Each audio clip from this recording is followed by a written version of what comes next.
Kempast.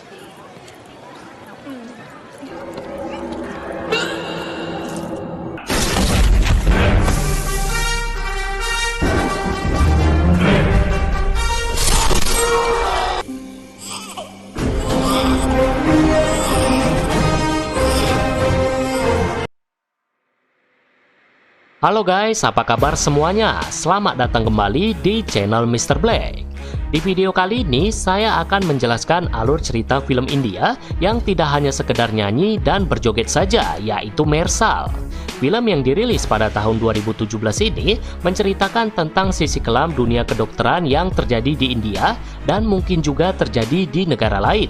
Kalau biasanya kita hanya tahu Shah Rukh Khan, Hrithik Roshan, ataupun Salman Khan, kali ini saya akan memperkenalkan salah satu aktor terbaik India yang namanya masih asing bagi telinga orang Indonesia, yaitu Vijay. Dalam beberapa tahun belakangan ini, Vijay selalu berakting dalam film-film berkualitas yang di dalamnya terdapat banyak pesan moral, salah satunya adalah film ini. Saya jamin kalian akan terbawa perasaan menonton film ini karena film ini benar-benar sangat berkualitas sekali dan menurut saya pribadi ini adalah salah satu film India terbaik yang pernah saya tonton.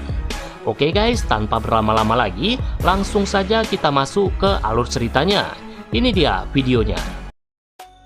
Cerita film ini diawali di sebuah kota yang bernama Chennai, di mana saat itu ada seorang pria yang sedang menculik beberapa orang. Kita sebut saja nama pria itu Corona. Si Corona ini menculik beberapa pria pada saat subuh, dan anehnya para pria yang diculik itu semuanya bekerja di bidang kesehatan. Ada yang bekerja sebagai supir ambulan, lalu sebagai manajer rumah sakit, kemudian seorang perantara pasien dengan rumah sakit, dan yang terakhir adalah seorang dokter. Tidak diketahui apa alasan Corona menculik mereka, hingga hal ini pun menjadi berita sensasional di kota itu. Polisi yang mendengar berita mengejutkan ini berhasil melacak pelaku penculikan dan langsung menangkapnya di sebuah rumah. Namun mereka bukan menangkap si Corona, melainkan seorang dokter bernama Maran yang sangat disayangi oleh para tetangganya. Karena saking sayangnya, para tetangganya langsung menghalangi penangkapan itu, bahkan ada pria yang mengancam akan membakar diri jika dokter Maran tidak dibebaskan. Polisi yang sudah disudutkan oleh banyaknya massa langsung cepat-cepat membawa dokter Maran ke mobil dan kemudian membawanya ke suatu tempat. Di tempat itu, Dr. Maran diinterogasi oleh kepala polisi yang bernama Randy yang ternyata telah mengejarnya selama 2 minggu. Jadi guys, kasus penculikan yang terjadi tadi ternyata adalah kerjaannya Dr. Maran dan Corona hanyalah kaki tangannya saja. Dia sebelumnya juga pernah melakukan kasus kriminal, yaitu pembunuhan tepatnya 2 minggu yang lalu. Di sini Randy kemudian bertanya padanya, siapakah dirimu sebenarnya? Apakah kau seorang kriminal, teroris, atau seorang pemimpin etnis tertentu? Dr. Maran hanya tersenyum mendengarnya dan kemudian menceritakan semuanya yang dimulai sejak 2 minggu lalu. Ini ceritanya sedikit panjang ya, jadi kalian harus menyimaknya betul-betul. Nah, kala itu, Dr. Maran bersama Corona baru saja sampai di bandara Prancis untuk menghadiri sebuah acara di negara itu. Di sini ada yang aneh guys, karena para bule di sana tertawa melihat pakaian yang dipakai Dr. Maran, padahal itu adalah pakaian tradisional India yang bernama dhoti. Karena hal ini, para petugas keamanan langsung mencurigai dirinya, berpikiran kalau dia itu adalah teroris. Mereka kemudian membawanya ke sebuah ruangan dan memeriksanya di sana sambil menyuruh dia untuk membuka baju. Dr. Maran dengan berat hati menuruti kemauan mereka, padahal dia sendiri tidak tahu apa kesalahannya. Setelah diperiksa, ternyata tidak ditemukan benda mencurigakan di tubuhnya dan dia kemudian didudukkan dengan paksa di ruangan itu. Di sini guys, Dr. Maran melihat ada wanita yang tiba-tiba jatuh sesaat setelah dia minum kopi. Dia pun kemudian bilang ke para petugas yang brengsek tadi, namun mereka semua tidak ada yang peduli. Karena tahu nyawa wanita itu dalam bahaya, Dr. Maran memberanikan diri melawan mereka dan kemudian berlari sekencang-kencangnya ke wanita itu. Dengan menggunakan sebuah sedotan dan sebuah kartu kredit, Dr. Maran kemudian menyayat leher wanita itu, lalu menyedot darahnya, dan tiba-tiba saja wanita itu langsung sadar.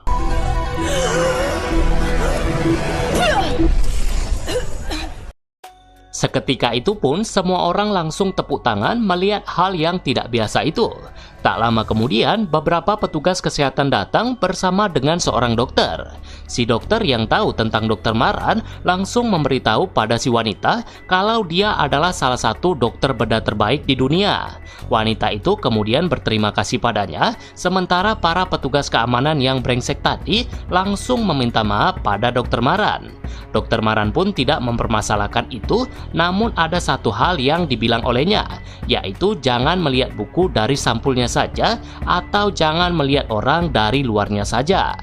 Nah, setelah itu, Dr. Maran bersama Corona pergi ke sebuah acara yang diselenggarakan oleh Komite Pelayanan Sosial Eropa untuk menerima sebuah penghargaan penting, yaitu manusia yang paling berperi kemanusiaan di tahun 2017. Adapun alasan dia mendapat penghargaan itu lantaran Dr. Maran hanya mengenakan tarif Rp5 atau sekitar Rp1.000 saja untuk pasiennya. Dia tidak peduli mau pasien itu sakit ringan ataupun keras, dia tetap hanya mengenakan tarif Rp5 saja. Karena hal inilah, masyarakat di sekitar rumahnya sangat mencintainya, bahkan ada yang menganggap dirinya adalah Tuhan. Nah, untuk penghargaan itu sendiri diterima Dr. Maran dari Ketua Asosiasi Dokter Bedah India yang bernama Dr. Arjun. Di sini Dr. Arjun kemudian menawari Dr. Maran kerja di rumah sakitnya, namun dia langsung menolaknya. Karena tidak terima ditolak, Dr. Arjun kemudian mengancam akan menutup kliniknya, namun Dr. Maran malah mengancam balik. Dia mengatakan, "Kau pikir hanya karena aku memakai baju tradisional, jadi kau menganggapku adalah orang bodoh dan kau bisa mengancamku sesuka hati? Aku akan memukulimu sampai jadi bubur jika kau berani macam-macam denganku."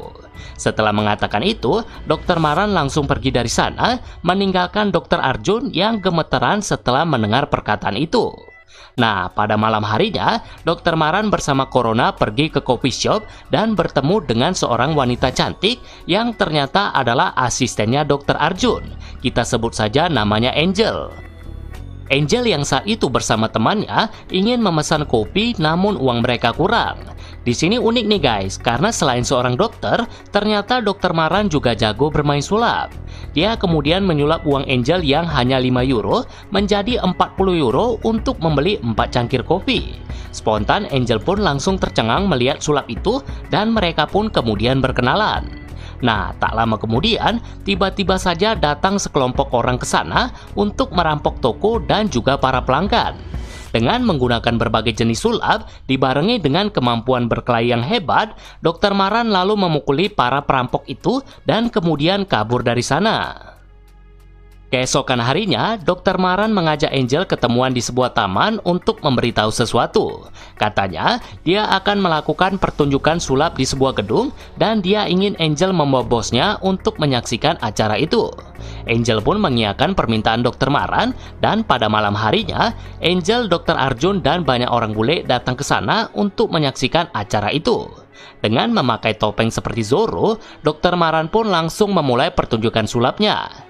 Awalnya semua pertunjukan berjalan dengan lancar guys, hingga ada satu pertunjukan yang membuat orang-orang langsung berteriak, di mana Dr. Arjun diajak ke atas untuk menjadi relawan, lalu dia dimasukkan ke dalam sebuah kotak, dan Dr. Maran secara tidak terduga langsung menusuknya sampai mati.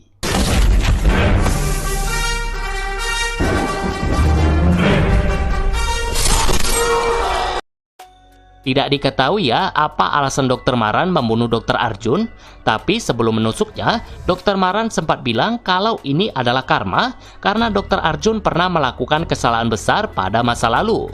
Setelah kejadian itu, Randy langsung terbang ke Prancis untuk menyelidiki kasus itu karena kasus ini melibatkan orang India. Di sini Randy kemudian bertemu dengan seorang dokter bernama Daniel yang dengan sombongnya menyuruh dia untuk mengungkap kasus ini. Daniel ini sendiri adalah sahabat baiknya Dr. Arjun dan dia merupakan tokoh antagonis utama dalam film ini. Selanjutnya, kita akan pergi ke kota Chennai, di mana Dr. Maran bersama Corona baru saja sampai dari Prancis. Mereka disambut dengan meriah oleh masyarakat karena keberhasilan Dr. Maran mendapat penghargaan tadi. Bahkan Menteri Kesehatan juga datang ke sana untuk memberi selamat. Nah, karena sekarang sudah terkenal, Dr. Maran kemudian dipanggil oleh televisi swasta dan diwawancarai oleh seorang perempuan yang bernama Tara.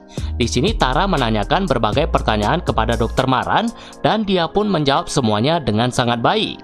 Bahkan ada satu pertanyaan yang jawabannya sangat menyentuh sekali. What is your dream, doctor? தரமான மருத்துவம் அனைவருக்கும் இலவசம். அதுதான் என்னுடைய dream. Setelah memberitahu kisah 2 minggu yang lalu, Dr. Maran kemudian memberitahu Randy apa alasan dia menculik 4 orang yang di awal cerita tadi. Jadi guys, beberapa hari yang lalu, ada seorang supir bajai yang sedang mengantar anak perempuannya ke sekolah. Kita sebut saja nama supir itu Bobby, lalu anak perempuannya bernama Maya. Nah, di saat Maya akan menyeberang ke sekolahnya, tiba-tiba saja dia ditabrak oleh truk yang melaju sangat kencang. Akibatnya, Maya pun mengalami pendarahan hebat di kepalanya, dan Bobby kemudian langsung membawanya menggunakan ambulan. Disinilah kemudian permainan jahat dimulai yang melibatkan orang-orang di awal cerita tadi. Supaya kalian gampang mengerti, saya akan menamai supir ambulan sebagai Andi, lalu si perantara rumah sakit sebagai Anto, kemudian manajer rumah sakit sebagai Dedi, dan terakhir adalah si dokter sebagai Rocky.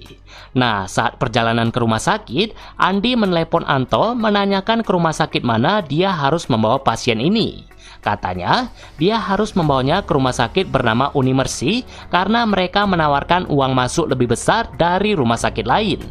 Dengan tertawa-tawa, Andi kemudian membawa Maya ke sana, padahal ada rumah sakit yang jauh lebih dekat.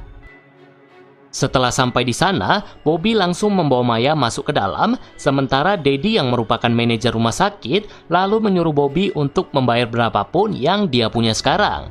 Di sini Dedi kemudian mendatangi Rocky yang sedang melihat keadaan Maya dan bertanya apakah anak itu bisa diselamatkan.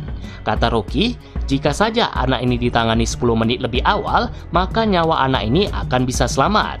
Itu artinya, jika saja Andi membawa Maya ke rumah sakit yang dekat tadi, maka Maya masih bisa diselamatkan.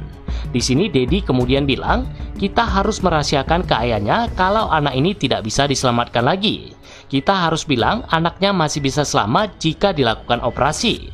Setelah ayahnya membayar biaya operasi sebesar 6 lakh atau sekitar 120 juta rupiah, barulah kita memberitahu yang sebenarnya. Di sini sangat sedih ya guys, karena Bobby yang hanya seorang supir bajai harus menjual harta benda miliknya dan juga istrinya, serta meminjam ke sana sini untuk membayar biaya operasi yang tidak berguna itu. Singkat cerita, mereka hanya bisa membayar 4,5 lakh saja dan akan membayar sisanya setelah operasi selesai dilakukan. Setelah mendapat uang itu, Rocky kemudian mengoperasi Maya, namun itu percuma saja, karena tak lama kemudian Maya meninggal dunia. Rocky kemudian memberitahu hal ini kepada orang tuanya dan spontan mereka pun langsung menangis histeris. Di sini Dedi kemudian dengan kasar menyuruh mereka diam karena tangisan mereka mengganggu pasien lain. Ibunya lalu memohon untuk melihat jasad anaknya, namun si Dedi langsung menolak sebelum mereka bisa melunasi sisa uang operasi. Karena tidak tahu harus berbuat apa, ibunya kemudian melompat dari rumah sakit dan langsung meninggal dunia.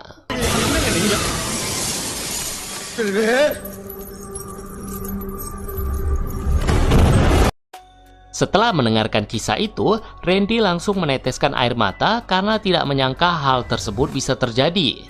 Randy kemudian bertanya soal keempat orang itu, apakah mereka sekarang masih hidup atau sudah mati. Dr. Maran lalu bilang, aku akan memberikan koordinat tempat mereka berada. Jika kau berhasil menemukan mereka sebelum 10 menit, maka mereka berempat masih bisa selamat. Randy pun kemudian langsung menyuruh anggotanya untuk mencari mereka, namun mereka baru bisa ditemukan setelah 10 menit. Alhasil mereka semua sudah mati dan matinya pun juga sadis-sadis. Andi mati setelah dimasukkan ke dalam cairan kimia, lalu Anto mati dibekukan di sebuah peti, sementara Dedi mati dengan cara digiling badannya, dan terakhir si dokter yang mati karena kekurangan oksigen. Setelah itu, Dr. Maran kemudian menceritakan sesuatu lagi yang kali ini langsung membuat Randy terkejut bukan kepalang. Ceritanya dimulai dari Dr. Daniel yang sedang melakukan rapat dengan para stafnya.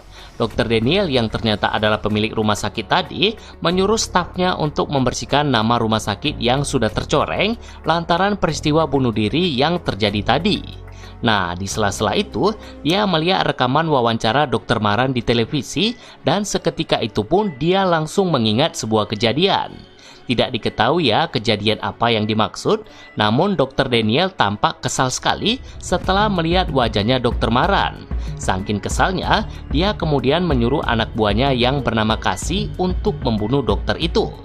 Nah, singkat cerita, Cassie bersama anak buahnya berhasil menemukan Dr. Maran dan di saat dia ingin membunuhnya, tiba-tiba saja Dr. Maran diselamatkan oleh seorang pria yang wajahnya sangat mirip sekali dengannya.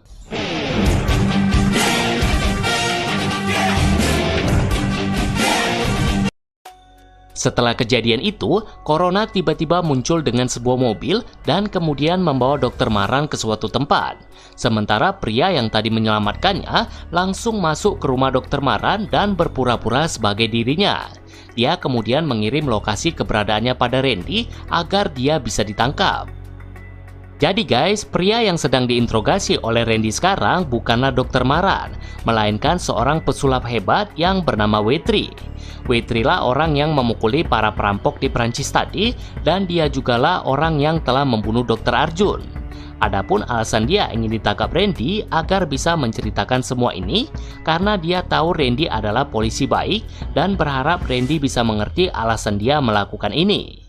Randy pun tidak percaya begitu saja dan kemudian bertanya, "Jika kau bukanlah Dr. Maran, di manakah Dr. Maran sekarang?" Wetri kemudian memberitahu keberadaannya dan seketika itu pun Randy sangat terkejut karena memang benar dia bukanlah Dr. Maran. Setelah merasa sudah menceritakan semuanya, Wetri lalu melepas borgol dengan menggunakan sulapnya dan kemudian kabur dari sana. Selanjutnya, scene akan pindah ke Dr. Maran yang sekarang sudah kembali ke rumahnya. Di sini guys, Dr. Maran sangat curiga pada Corona karena sebelum dibawa tadi, dia melihat wajah Corona walaupun samar-samar. Dia kemudian mengikuti Corona ke sebuah tempat yang ternyata adalah markasnya Wetri. Tanpa mengucap satu kata patah pun, Dr. Maran langsung memukul Wetri menggunakan kayu dan kemudian menyebut Corona adalah pengkhianat. Dr. Maran kemudian lanjut memukulinya menggunakan tangan sambil bertanya siapa dirinya sebenarnya. Karena tidak tega melihat Wetri dipukuli, Corona kemudian memberitahu rahasia besar tentang orang tua Dr. Maran yang selama ini disimpannya rapat-rapat dan sekaranglah waktu yang tepat untuk menceritakannya.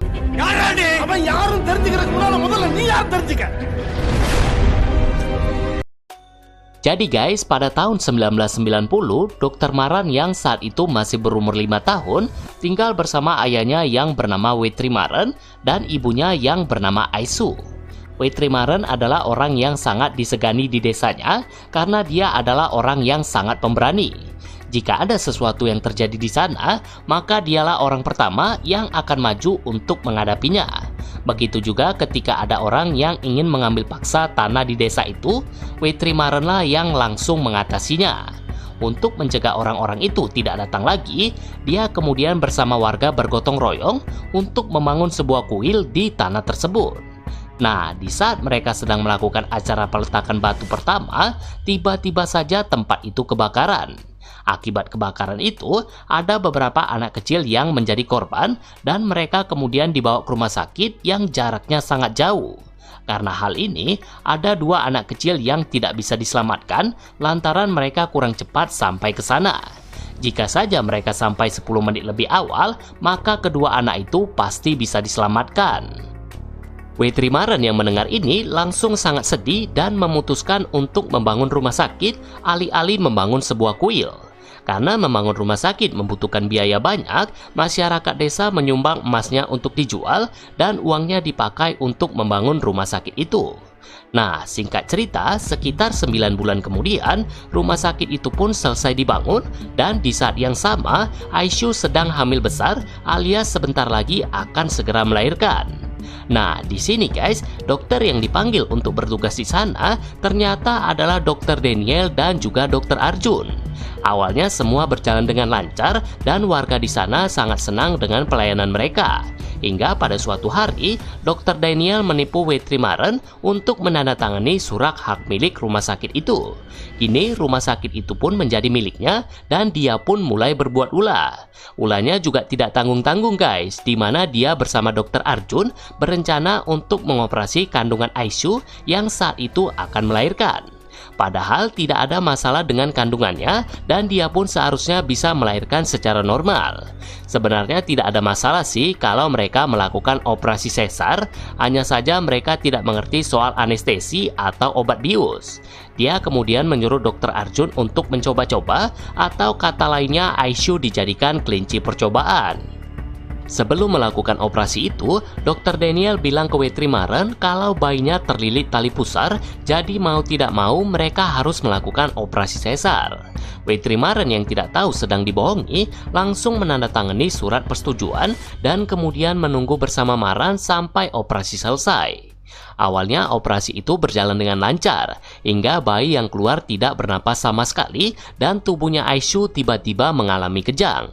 Ini dikarenakan dosis anestesi yang diberikan Dr. Arjun tidaklah sesuai, atau kata lainnya kelebihan dosis. Spontan Dr. Daniel langsung pergi dari ruangan itu, sementara bayi yang sudah meninggal tadi lalu dimasukkan ke dalam kantong plastik dan kemudian dibuang ke tempat sampah. Nah, seperti dipanggil secara batin, Maran tiba-tiba berlari untuk melihat ibunya sambil dikejar-kejar oleh Wetrimaren. Setelah sampai di dalam, mereka pun sangat terkejut sekali melihat keadaan Aisyu yang sudah kejang-kejang. Aisyu kemudian bilang, ada yang tidak beres di rumah sakit ini. Mereka telah menipu kita mentah-mentah. Biarlah aku orang pertama dan terakhir yang menjadi korban di rumah sakit ini. Setelah mengatakan itu, Aisyu kemudian meninggal dunia dan Wetrimaren langsung mengendong Maran sambil mencari-cari Dr. Daniel. Di saat dia sedang mencari bajingan itu, Kasih bersama anak buahnya tiba-tiba muncul dan langsung melempar botol ke arah mereka. Karena tidak mau Maran menjadi korban, Wetrimaren lalu membungkus anaknya menggunakan karung dan kemudian meninggalkannya di bak belakang sebuah truk. Setelah itu, dia kemudian melawan mereka menggunakan parang panjang hingga membuat tangan Kasih putus. Sayangnya Dr. Daniel tiba-tiba menusuknya dari belakang dan dia pun meninggal di sana. Tapi sebelum meninggal, Wetrimaren sempat bilang kalau nantinya ada 2 orang yang akan membalas dendam pada bajingan itu. Nah, peristiwa ini sendiri guys disaksikan langsung oleh si Corona yang saat itu masih berumur sekitar 15 tahun. Setelah itu, Sin kemudian pindah ke tempat pembuangan sampah di mana bayi yang meninggal tadi tiba-tiba saja hidup kembali.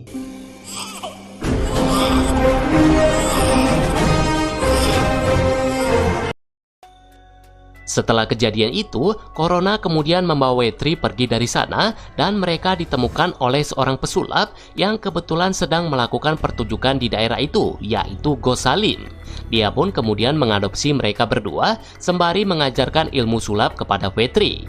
Sementara si Maran yang ditinggalkan di truk tadi ditemukan oleh seorang janda yang kemudian mengangkatnya menjadi anak.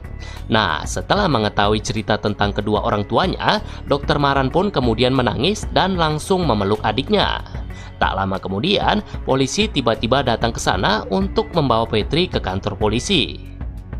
Selanjutnya, Sin kemudian pindah ke Dr. Daniel yang sedang bersama dengan keponakannya. Kita sebut saja namanya Michael.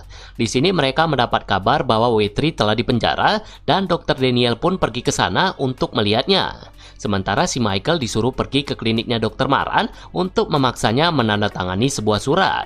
Nah, setelah sampai di sana, Dr. Daniel sangat terkejut sekali karena yang ada di dalam penjara bukanlah Wetri, melainkan Dr. Maran. Rupanya guys, sebelum polisi tadi datang, mereka berdua langsung bertukar pakaian untuk berganti posisi. Spontan Dr. Daniel langsung menelepon Michael untuk memperingatinya. Namun itu percuma saja, karena Wetri langsung menyayat urat nadinya dan Michael pun berlari ke jalan raya untuk mencari pertolongan. Dia kemudian menyetop sebuah bajai yang ternyata supirnya adalah si Bobby alias pria yang tadi kehilangan anak perempuannya.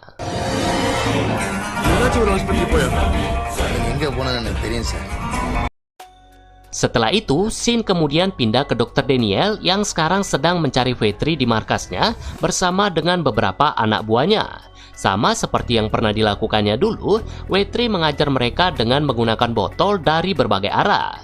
Di sini kemudian terjadi aksi perkelahian yang sangat seru hingga akhirnya Dr. Daniel kalah dan dia kemudian dibunuh dengan cara yang sangat sadis, yaitu dia dimasukkan ke dalam sebuah kotak yang dialiri listrik, lalu kotak itu digantung di atas rumah sakitnya dan kemudian dia pun disetrum sampai meninggal dunia.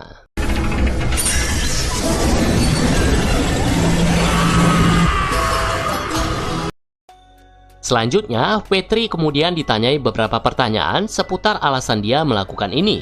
Wetri pun menjawab banyak hal yang semuanya berkaitan dengan masalah kesehatan yang terjadi di negara itu. Nah, setelah itu, dia pun kemudian dibawa ke penjara dan di sana dia menonton sebuah berita di TV kalau ada seorang pria yang menggendong mayat istrinya karena tidak mampu membayar mobil ambulan.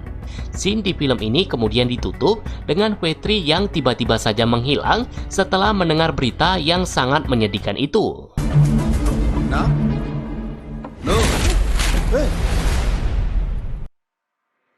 Jadi itulah guys, alur cerita film yang sangat bagus dan juga sangat inspiratif, yaitu Mersal. Cerita film ini memang sedikit rumit, namun jika kalian menyimaknya dengan sungguh-sungguh, maka kalian akan mengerti dengan alur ceritanya. Intinya, si pemeran utama mengkritik keras sistem kesehatan yang ada di India, padahal anggaran kesehatan di negara itu sangatlah besar. Dia berharap pemerintahnya bisa memberikan pengobatan gratis agar warganya tidak khawatir dengan biaya pengobatan.